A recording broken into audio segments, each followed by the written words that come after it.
Hello दोस्तों, आज हम बात करते हैं सुप्रीम कोर्ट और हाई कोर्ट में जजों की नियुक्ति के लिए बनाई जाने वाले कोलेजियम व्यवस्था के बारे में, जो कि हाल ही में इस वजह से चर्चा में आई कि दिल्ली हाई कोर्ट के जस्टिस यशवंत वर्मा के घर में जले हुए नोट बरामद हुए थे, जिसकी वजह से राष्ट्रीय न्यायिक नियुक्ति आयोग की मांग फिर से उठने लगी, जिसे कि सुप्रीम कोर्ट द्वारा असंवैधानिक घोषित कर दिया गया था। जैसा कि सभी जानते हैं कि राज्य व्यवस्था किसी भी देश की राज्य व्यवस्था के 3 अंग होते हैं: विधायिका, कार्यपालिका और न्यायपालिका। विधायिका का कार्य है कानून बनाना,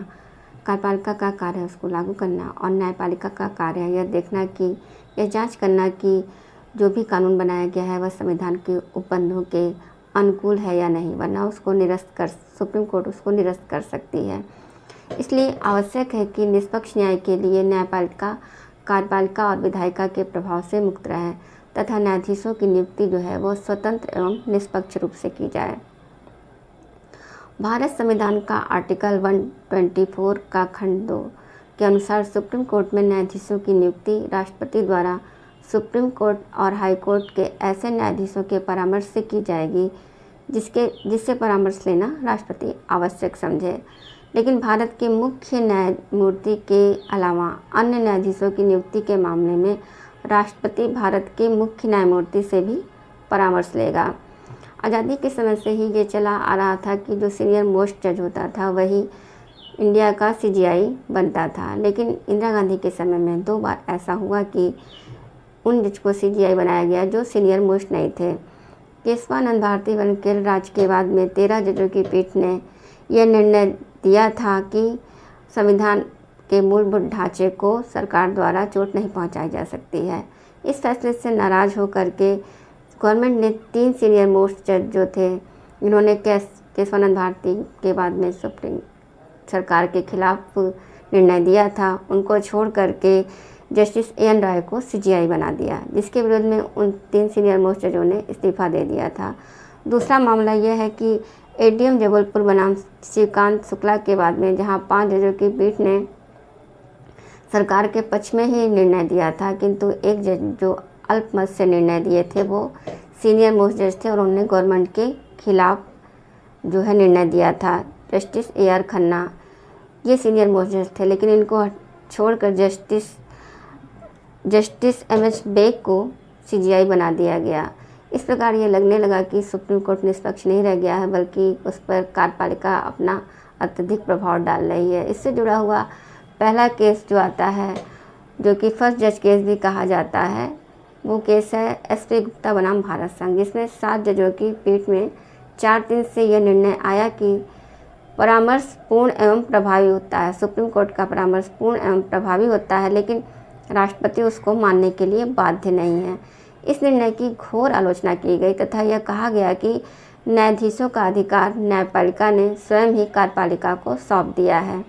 इसके बाद आता है सेकंड जज case, supreme court advocates on record versus Bharat संघ, जो कि 93 का केस है। 9 जजों की बेंच थी और 7-2 से निर्णय आया था। इस बाद में SP गुप्ता में जो निर्णय दिया गया था न्यायालय द्वारा, उसको अपास्त कर दिया गया और यह सिद्धांत प्रतिपादित किया गया कि सुप्रीम कोर्ट के मुख्य न्यायाधीश की नियुक्ति जो है वो वरिष्ठता क्रम में जो सबसे श्रेष्ठ होगा वही जज बनेगा और जो सुप्रीम कोर्ट का परामर्श होगा वह पूर्ण एवं प्रभावी होगा तथा राष्ट्रपति उसे मानने के लिए बाध्य होगा। उच्चतम न्यायालय का मुख्य न्यायाधीश स्वयं परामर्श नहीं देगा, बल्कि एक चयन मंडल यानी कि एक कोलेजियम बनाया जाएगा, जिसमें सुप्रीम कोर्ट का न्यायाधीश और अन्य 2 वरिष्ठतम जो न्यायाधीश होंगे, सीनियर मोस्ट जज होंगे, वो मिल करके कोलेजियम बनेगा। इस प्रकार पहले बार जो कोलेजियम की व्यवस्था की गई वो फर्स्ट जज केस से नहीं बल्कि सेकंड जज केस से की गई और इसमें 3 जजों का कोलेजियम बनाया गया। राष्ट्रपति जो है केवल अयोग्य नियुक्ति को ही रोकने का अधिकार होगा राष्ट्रपति को, तथा इसका कारण भी राष्ट्रपति को बताना होगा कि क्यों रोक रहा है। यदि सुप्रीम कोर्ट जो है पुनः ऐसे व्यक्ति का नाम राष्ट्रपति को भेजता है तो राष्ट्रपति उन व्यक्तियों की नियुक्ति हेतु बाध्य होगा। उपयुक्त जो निर्णय आया उससे सुप्रीम कोर्ट के मुख्य न्यायाधीश पर जो है यह आरोप लगने लगे कि यह अन्य न्यायाधीश जो हैं उनसे परामर्श नहीं ले रहे हैं, बल्कि बिना परामर्श लिए ही राष्ट्रपति को अपना परामर्श भेज दे रहे हैं। इसके पश्चात भारत के राष्ट्रपति को जो हैं वो उन्होंने आर्टिकल 143 के कॉन्स्टिट्यूशन के आर्टिकल 143 के तहत इस संबंध में जो है सुप्रीम कोर्ट से सलाह मांगी और इससे जुड़ा हुआ केस आया इंडी प्रेसिडेंशियल डिफरेंस का मामला 1999 का है, 99 का। और इसमें कुल 9 जज थे और इन्होंने सर्वमत से यानी सर्वसम्मति से निर्णय दिया कि सुप्रीम कोर्ट में राष्ट्रपति को परामर्श देने हेतु एक चयन मंडल यानी कि जो कोलेजियम बनेगा, इसमें भारत के मुख्य न्यायाधीश के अलावा अन्य 4 वरिष्ठतम जज होंगे और इसमें जो है मुख्य न्यायाधीश भी होगा, यानी कोलेजियम जो है 3 जजों की बजाय अब 5 जजों का होगा, जिसमें सीजीआई के होंगे ही, अन्य 4 जो सीनियर मोस्ट जज होंगे वो भी होंगे। और कोलेजियम के जजों द्वारा दी गई राय जो होगी वह लिखित में होगी, रिटन एडवाइस देंगे। यदि कोलेजियम के 2 जज जो हैं किसी नाम से सहमत नहीं हैं तो मुख्य न्यायाधीश उन नामों को राष्ट्रपति के पास नहीं भेजेगा कि इनको जज बनाया जाए। यदि राष्ट्रपति जो है ऐसे परामर्श को वापस भेज देता है तो सुप्रीम कोर्ट की कोलेजियम उस पर पुनः विचार करेगी तथा यदि कोलेजियम ने पुनः उन नामों को राष्ट्रपति के पास भेज दिया है तब राष्ट्रपति ऐसी राय से बाध्य होगा कि उन्हीं को जज बनाए। कोलेजियम की राय को चुनौती इस आधार पर दी जा सकेगी कोलेजियम में परामर्श प्रक्रिया का पालन नहीं हुआ। इस प्रकार से यह देखा जाने लगा कि सुप्रीम कोर्ट जिन जजों की नियुक्ति के लिए जो कोलेजियम बनाया गया था उसमें ट्रांसपेरेंसी नहीं थी, बल्कि वह उसमें भाई भतीजावाद और तरह तरह के विवाद होने लगे कि वे अपने रिश्तेदारों का ही नाम सुझा रहे हैं और या फिर जो उनसे हितबद्ध हैं उन्हीं का नाम सुझा रहे हैं। और इसी तरह की आलोचना को देखकर इनकी नियुक्ति में ये कहा गया कि इनकी नियुक्ति के लिए कार्यपालिका और न्यायपालिका दोनों का ही सहयोग लिया जाना चाहिए। इसके लिए ही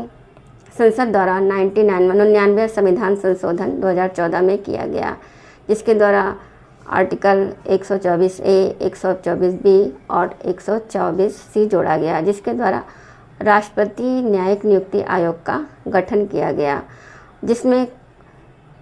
6 जजों का 6 सदस्यों का जो है ये कोलेजियम बनाया गया। और जजों की नियुक्ति के लिए 6 सदस्य होते थे, जिसमें कि एक सीजीआई यानी कि भारत के मुख्य न्यायाधीश होते थे जो कि उसके पदेन अध्यक्ष थे, और 2 अन्य वरिष्ठतम न्यायाधीश होते थे, वो भी पदेन अध्यक्ष होते थे। और तीसरा सदस्य जो था वह विधि और न्यायिक प्रभारी संघ का मंत्री होता था, वो होता था। और अन्य 2 सदस्य जो थे वो सीजीआई और प्रधानमंत्री और विपक्ष के जो नेता थे उनसे मिल करके जो एक समिति बनाई जाती थी वह उन 2 सदस्यों का नाम लेती थी जो कि वह चुने जाते थे। इस प्रकार से 6 सदस्य जो चुनती थी ये समिति, वो समिति न्यायाधीश सुप्रीम कोर्ट और हाई कोर्ट में जजों की नियुक्ति करती थी। लेकिन इसको जो है फिर एक नया केस आता है, उपयुक्त जो आयोग था उसकी संवैधानिकता को चुनौती दी गई, जिसमें supreme court on records association and other बनाम भारत संघ का 2015 का केस है। इसमें सुप्रीम कोर्ट ने इस आयोग को असंवैधानिक घोषित कर दिया तथा ये कहा कि इस आयोग से संविधान का मूलभूत ढांचा जो है उसका उल्लंघन होता है, क्योंकि स्वतंत्र एवं निष्पक्ष रूप से न्यायाधीशों की नियुक्ति ही संविधान की मूल भावना है तथा इसमें कार्यपालिका का कोई भी हस्तक्षेप नहीं होना चाहिए। ये कह करके सुप्रीम कोर्ट ने जो है इस आयोग को असंवैधानिक मान लिया और कोलेजियम व्यवस्था को ही लागू रहने दिया। इस समय भी जो हाई कोर्ट और सुप्रीम कोर्ट में जजों की नियुक्ति है वो कोलेजियम व्यवस्था द्वारा ही की जाती है।